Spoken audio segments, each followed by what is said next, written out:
আজ মাদ্রাসাতে 12টি ছেলে মেয়ের বিয়ে দেওয়া হলো যারা দুস্থ গরিব। আবারও মাদ্রাসা প্রমাণ করলো মাদ্রাসাতে কিভাবে মানবতার পাশে দাঁড়াতে হয়, কিভাবে গরিবদের পাশে দাঁড়াতে হয়, তা আবারও মরাপিয়া মাদ্রাসা আজ প্রমাণ করলো।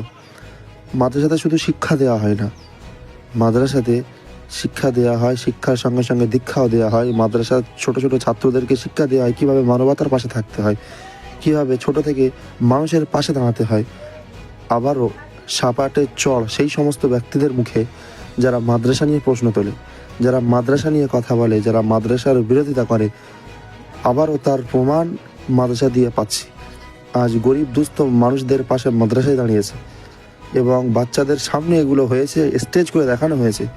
তোমরাও সমাজের পাশে দাঁড়াও, তোমরাও সমাজের সঠিক শিক্ষাটা মানুষের সামনে তুলে ধরো এবং গরিবদের পাশে কীভাবে দাঁড়াতে হয় সেই শিক্ষা দেওয়া হয়েছে।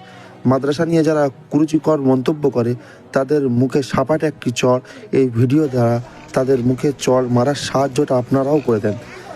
এবং তাদেরকে বলতে চাই, একটা মাদ্রাসার ছেলে, একটা মাদ্রাসার ছাত্র 12 থেকে 14 বছর পড়াশোনা করে জীবনকে উন্নত করতে চায়, জীবনে শিক্ষার সঙ্গে দীক্ষাটাও নিতে চায়, কিন্তু আপনারা তাদের সেই কষ্টকে একেবারে তুচ্ছ তাচ্ছিল্য করে তাদেরকে অপমানিত করে। আপনাদের প্রতি ধিক্কার, ধিক্কার, ধিক্কার।